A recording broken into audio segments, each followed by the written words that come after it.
Namacharya Shri Haridas Thakur ki jai. Prem se kaho Shri Krishna Chaitanya Prabhu Nityananda Shri Advaita Gadadhar Shivasari Gaura Bhaktivinoda ki jai. Shri Shri Radha Krishna Gopinath Shamakunda Radhakunda Giri Govardhan ki jai. Vrindavan Dham ki jai. Navadvip Mayapur Dham ki jai. Ganga Jamunamai ki jai. Tulasi Devi Maharani ki jai. Samaveda Bhakta Vrinda ki jai. All glories to the assembled devotees. All glories to the assembled devotees. All glories to the assembled devotees. All glories to Sri Sri Guru and Gauranga. All glories to Srila Prabhupada. Om Namo Bhagavate Vasudevaya. Om Namo Bhagavate Vasudevaya. Om Namo Bhagavate Vasudevaya. So reading from the Srimad Bhagavatam, 1st Canto, 17th chapter, text 12.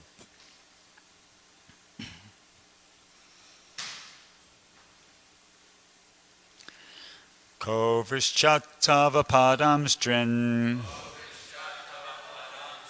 Ko vrishchatava padam strin.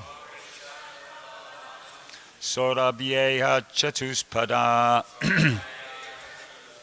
Sorabeya chatuspada. Ma bhuvams tadrisa rastre. Ma bhuvams twadrisa rastre. Ragyam Krishnanuvartinam. Ragyam Krishnanuvartinam. Ko vrishchatava padam strin. Sorabeya chatuspada. Ma bhuvams twadrisa rastre. Ragyam Krishnanuvartinam. Others.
Vaishnavis.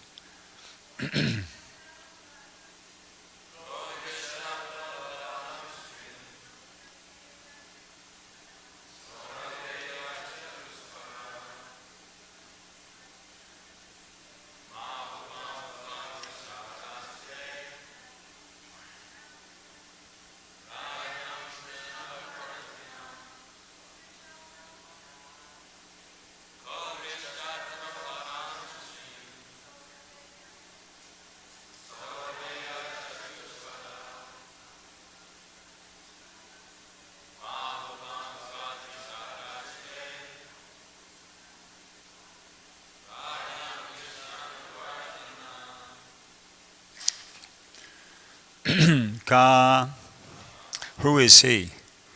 Avrish cut off.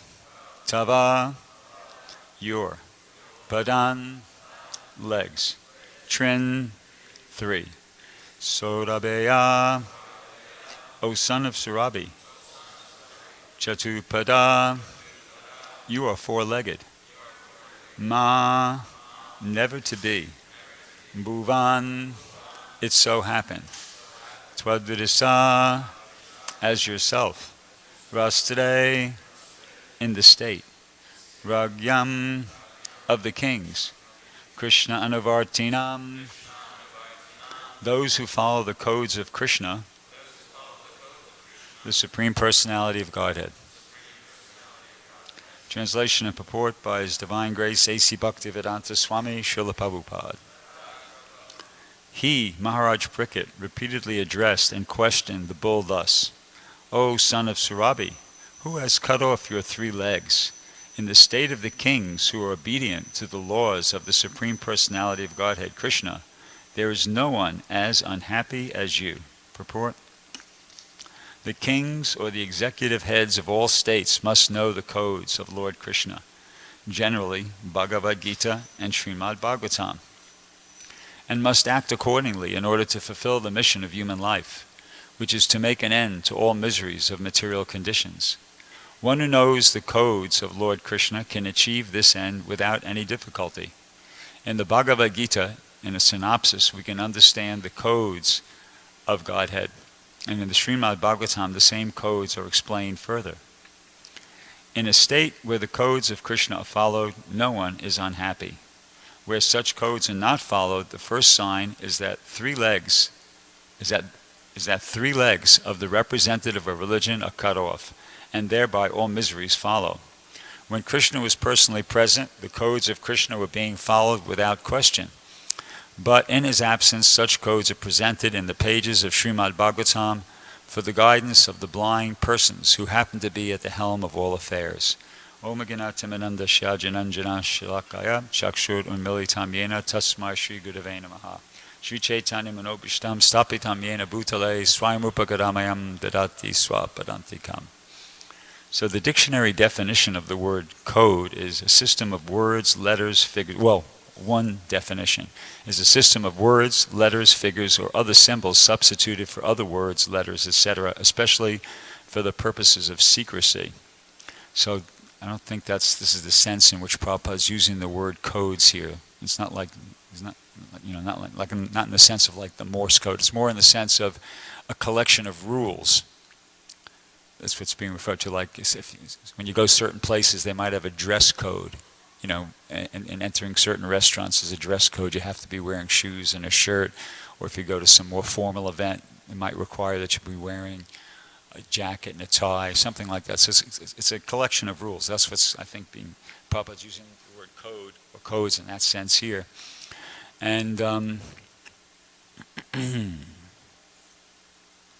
oh yeah, I most recently had a reminder of that particular definition of the word codes when I was down at Huntington Beach, and I had a book table set up at an event. It was an international surfing competition, and I had the table set up down there kind of near the entrance to the whole thing, and a gentleman walked up to me in plain clothes, and he said, "Oh, what are you doing here?" And I said, "Oh, I'm just distributing these books." And he said, "Oh," and he reached into his pocket, pulled out his wallet, flipped open his wallet, showed me a badge, and said, "I'm with Code Enforcement." You can't be here, beat it. So, in other words, it's Prabhupada's using the word in that sense here. It's a set of collection of rules. So he's making the point, Prabhupada makes the point at the end of the purport, that during Krishna's presence, when Krishna was personally present, the codes of Krishna were being followed without question. Now that's interesting. I think Prabhupada's referring to how that was the case was not so much because there was, Krishna was going around preaching everywhere, or it was just due to Krishna's presence. It's like when the sun is up in the daytime. When the sun's up in the daytime, it's light out, it's warm out, there's no fear. And when the sun sets, it gets dark, it gets cold, it gets scary. Something like that. Just due to Krishna's presence, people were just intuitively, to a certain extent, able to understand what those codes were, what the rules for living, so to speak, were, and to a significant degree were following those. And in the absence of Krishna, the world sinks into darkness. I think a metaphor, something similar to that, is even used someplace in the Bhagavatam. And Prabhupada goes on to point out that the Bhagavatam is here. It's actually non-different from Krishna, and it's it's a place where these the blind persons who happen to be at the helm of all affairs can get knowledge of what the codes of Krishna are, what the rules for living are, and take advantage of those. Unfortunately, they have no inclination to do so. One of the greatest misfortunes in contemporary human civilization is that we have unenlightened leadership. They have no inclination to enforce the codes of Krishna. They have no idea what the codes of Krishna are. They have no idea who Krishna is, nor do they have any inclination, desire to know who Krishna is. So we got our work cut out for us. We have a lot of work to do because, yad yadacharati shrestas tad tadivetado jana sayat pramanam kudute lokas tad anavartade. Whatever great men do, not that they're great in the sense of good qualities, but great in the sense of they're prominent, they have power. Common men follow in their footsteps, and whatever standard they set by exemplary acts, the whole world pursues. So people are, unfortunately, they're victimized by the blind persons who are at the helm of all affairs. And the human society is in a state of not absolute chaos, but getting there, progressing in that direction. So as devotees, we have to do what we can to try to counteract that. And that begins with ourselves understanding what these codes of Krishna are. And as Prabhupada points out in the beginning of the purport, the codes are there in the Bhagavad Gita, generally Bhagavad Gita and Srimad Bhagavatam. So we have to become familiar with what's in Prabhupada's books. Not difficult to do. It's not difficult to understand what, for a devotee, what the codes of Krishna are, because Prabhupada just as repeatedly, through his purports, through his lectures, through his letters, is drumming it into our head.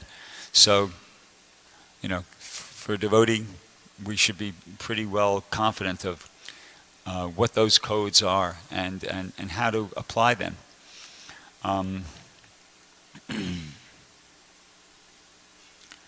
even if we're not successful, in our attempt to, superficially, if we're not successful in our attempt to influence these blind persons who happen to be at the helm of all affairs to be interested or to understand anything about Krishna's codes, we're really successful, because just like Prabhupada, in actually the last lecture he gave to his disciples at the Mayapur Festival in 1977, was the last lecture he gave to the group of disciples. He gave the example of Jatayu, how when Ravana was kidnapped Sita, Jatayu was basically a vulture, and he was old, but he saw Ravana, abducting Sita, and he thought, "What is this? Who do you think you are?" And he felt he had to do something, so he attacked Ravana. And Ravana was way more powerful, and Ravana cut off one of his wings, and Jatayu got killed. So superficially it seems like, he was unsuccessful. But actually he was successful, because his devotional service was recognized by Lord Ramachandra, so much so that Lord Ramachandra came and performed the last funeral rites for Jatayu. So in the same way, there's no question of being unsuccessful in preaching. Even if we attempt to try to introduce these codes within human society, and it doesn't seem to have much impact, still, just by that effort, by that endeavor to do that, our devotional service is recognized by Srila Prabhupada, the predecessor acharyas, Lord Chaitanya, and in that sense, we're successful. So there's no question of not being successful, a failure in the execution of the attempt to preach Krishna consciousness. And another point on these codes, although unfortunately they might not save these blind persons who are at the helm of all affairs, or the unfortunate people who have to follow them, they save us. The codes save us. Like, I had an experience of that yesterday. I was trying to distribute books at a street fair in San Clemente, California. And at one point during the day, it started off kind of like, I'll just get right. At one point during the day, it got really tough. And I had a period of about like an hour to 2 hours where practically, what to speak of getting a book out, nobody really even wanted to stop and talk to me. People were just kind of like fubbing me off left, right, and center, all but laughing in my face, and it was very disheartening. And it got to me, because I guess I wasn't in the proper consciousness, and after about like an hour or so, I got to the point where I was thinking, why am I bothering here to even preach in this part of the world? These people are animals, and I'm wasting my time, and let me go someplace where people still know how to act like human beings, and, at least they stop and talk to you. And I was really feeling like that. And I was feeling really discouraged. So I sat down, I moved off to the side. They had the main street blocked off, and all the people were going up and down the main street. So I kind of went off to the side, and I sat down. And I don't know why. I don't know even why I did it. I picked up my phone, and I can't even remember what I was going to do, but for some reason, I went to my emails. I don't even know why, honestly. I went to my emails, and I just flipped, and I just saw this one. I didn't think I even saw the title of it, but I pressed on this one email. Maybe I saw the title. It's By Preaching We Should Sell Our Books. So I somehow or another inadvertently went to that email, hit the thing so it came up, and then I read it. I sat there and I just looked at it and I said, okay, let me read. So this is a letter that Prabhupada wrote to Bhaktidas, April 9th, 1972. And the title is, I'll read it. It says, I beg to acknowledge receipt of your letter dated March 19th, 1972. And I am very much pleased to note that you are making steady growth in all aspects of devotional service, especially in the department of selling so many books monthly. I'll read it. But always remember that we are selling books not for making business, but for pleasing Krishna. And by preaching, we should sell books. If this simple method is followed, there will be tremendous success in selling our books, and the public will appreciate and take great benefit from preaching and publications. So it's kind of like, practically almost as soon as my eyes hit that, it was just like, boop! So, oh yeah, I'm not preaching. I'm out here, I'm just, stopping people with some technique or something, and then, just making small talk with them and flattering them and joking and then trying to get them to take a book and give a donation. But I wasn't trying to give anybody any philosophy. And I think that was a mistake. And it was causing me to be in, to a degree, mundane consciousness.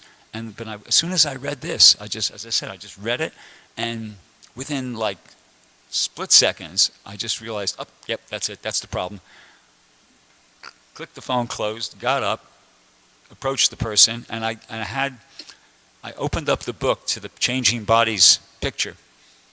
And I just decided, no small talk, forget about all that stuff. I'm just going to stop them. As soon as I got their attention, I'm just going to show them this picture and explain to them, put the book in their hand, show them the picture, and explain it to them.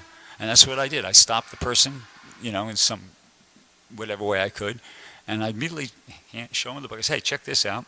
See, this picture is showing how our body changes as we get older, but it's trying to show that what makes the body alive, what really makes the body alive, the spiritual essence, consciousness, whatever you want to call it, remains the same, and it continues after the body's finished. And then I just say to him, my name is Jeff, what's your name? And as I figured, at least I gave him some philosophy there. And it felt good. I felt, enlivened doing that. And then, sure enough, right away, people started taking books. Not a lot, to be honest with you. Maybe about 4 or 5, half a dozen people, not consecutively, but within a short period of time, took a book and gave a donation. And I felt like, definitely, was Krishna. Saved by the codes, like Saved by the Bell in a boxing match or something. I felt like I was saved by the codes. That was codes meaning like a group of, set of rules. And the set of rules are Prabhupada's instructions. Prabhupada's instructions are Krishna's codes. See, so by following Prabhupada's instructions, we're following Krishna's codes. And there I was in ignorance for a while there of Krishna's codes, Prabhupada's instructions. But as soon as I was reminded of that and acted upon it, boom, everything changed. And as I said, not my consciousness changed and the result changed. Then what happened was the result changed again. and the people stopped taking books, but my consciousness didn't change. I was still in good consciousness, despite the fact that it reverted back and the people were just kind of like not interested in fubbing me off.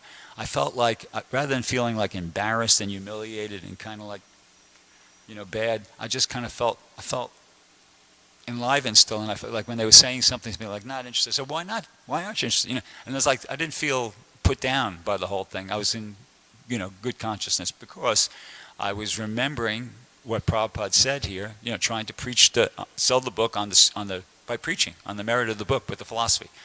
The merit of the book is the philosophy. So I was trying to distribute the book on the merit of the book, and that was enlivening. And despite the fact that the people, after initially taking a few books, weren't anymore, still I felt encouraged, I felt enthused. And so I felt that was like, a realization of the importance of these codes. That's pretty much all I wanted to say on this subject. I was requested to leave time for questions and answers, so I'm going to. Anybody have anything they'd like to add? Yeah. Satchidanand.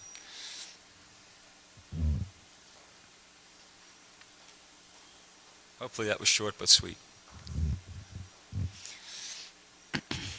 Waiting for the microphone here.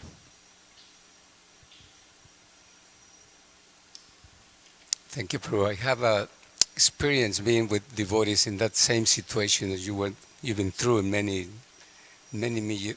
years before in different occasions. So I was just wondering if that would have happened to you for 1 week or 2 weeks or 1 month, what would you have done? I probably would crack. I'm not that strong a devotee, but I would hope that I would hang in there long enough to be saved by the codes. I mean, it's happened in different ways, the same thing, and I'm sure devotees have many of their own stories. But when we're reminded of Krishna's instructions, Prabhupada's instructions, and all, and we put them into practice, things change. Things change. That happened just yesterday, so it's fresh in my mind. I can't, off the top of my head, think of another experience like that, or a more, extreme experience. But that was clear. To me, that was clear as a bell. Clear as day. I was really like down for the count, totally discouraged, and then all I did was I just sat down. I saw that letter. I read that letter, and then boom, within seconds. I mean, split seconds. I realized, I'm not preaching. And as soon as I got up and started using the philosophy to try to distribute the books to people, everything changed. How would you respond to sometimes that I've seen, even in myself, in my experience, and other devotees too, they said, Prabhu, to tell you the truth, it's very mystical, somehow that I don't know, but I didn't even chant my rounds today. And guess what? I did bigger than when I chanted. What would you say that some devotees sometimes, they say, you know what? I don't know if I should mention this devotee, is a big book distributor devotee. I said, what do you tell the people? He said, well, at that particular time, I don't say anything. I just made friendship with them. And a lot of people is taking books that when I preach to them. Okay, I'm sure I understood your question. You're saying like this, what would I say about a situation where the person didn't chant their rounds and they went out and did good anyway? What was the gist of the question? So anyway, so the point is that some devotees had that, it's like they were asking me, and I said, well, nothing is under our control. Nothing is under our control. And sometimes, I don't know, now I'm speaking. I was trying to pose the question on you. So it sounds that we get very attached.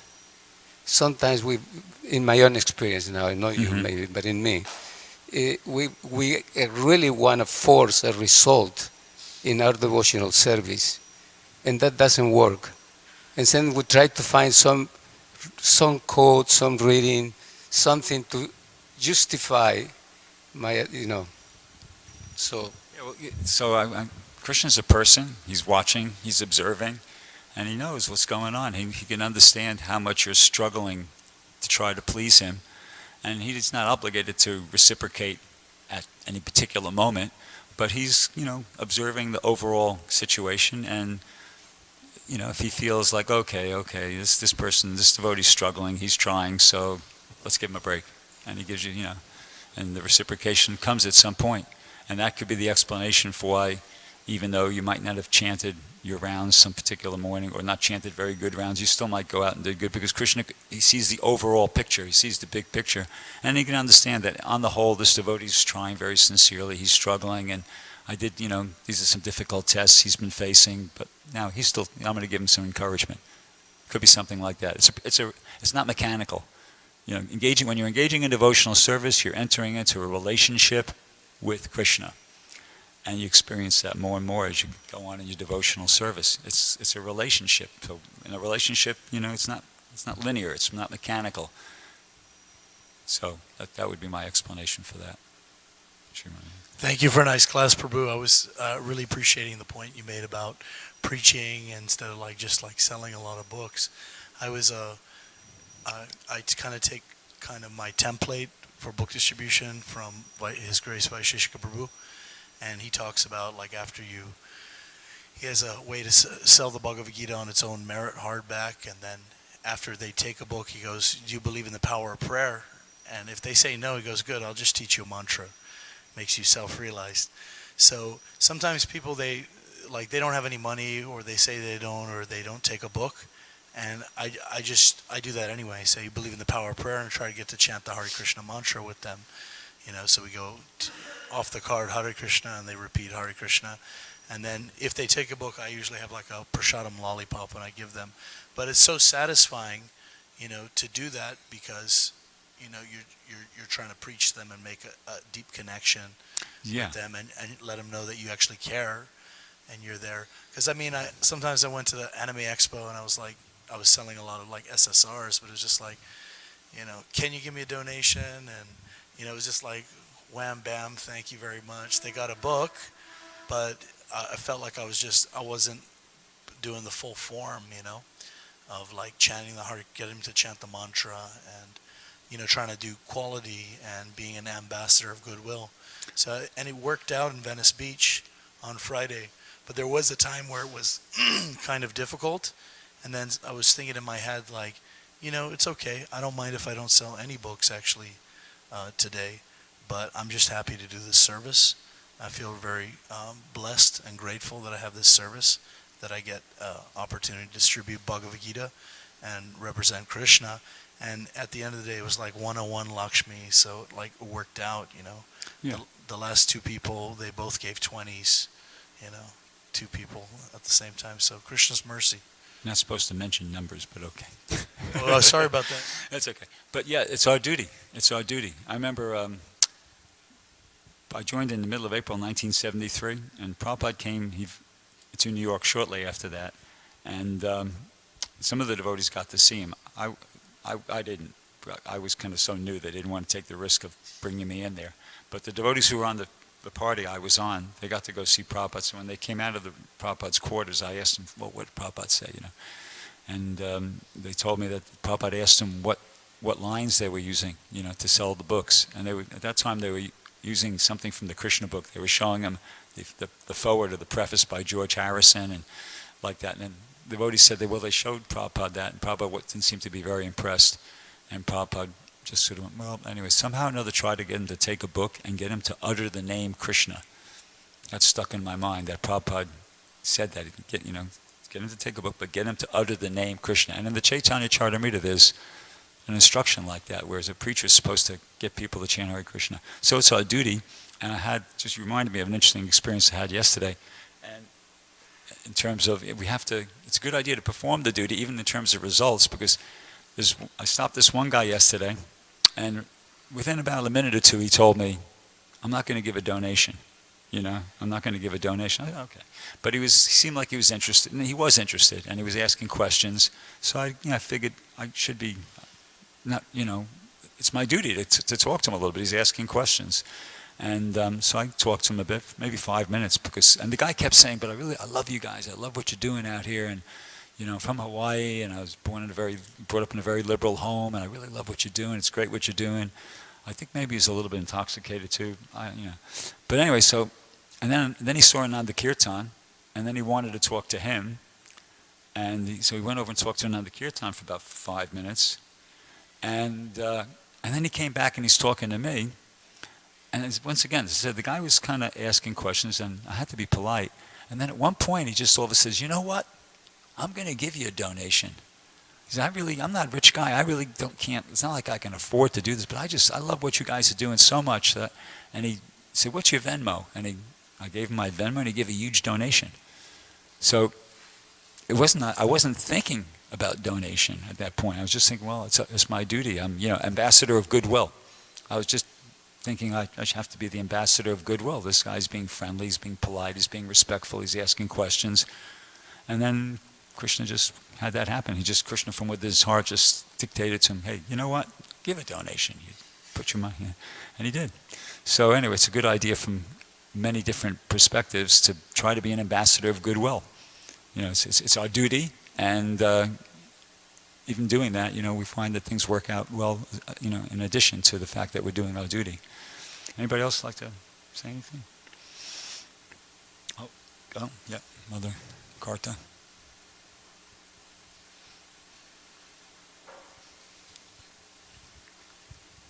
This is just a comment on the word code that you were talking about. It occurred to me that Bhagavatam has so many different levels of things that are being exposed at a certain time to certain people. So it's not only the codes that we know, that's part of it, and there's other meanings that come through in different occasions at different levels.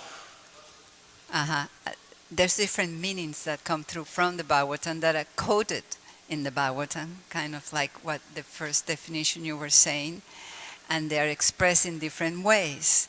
And as we proceed in the path of devotional service, these things pop out of the Bhagavatam to our consciousness. So it's something that the word code reminded me of.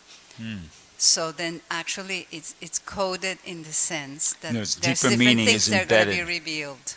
Deeper meaning is embedded within a code, and as you learn that Yes. code, So that's what I was thinking, that maybe Prabhupada also used that word to mean that there's more things there that we don't apparently immediately capture, but eventually they manifest themselves to different people in different times at different levels. Yeah, thank you. That's a good additional insight. That's only a comment on the word.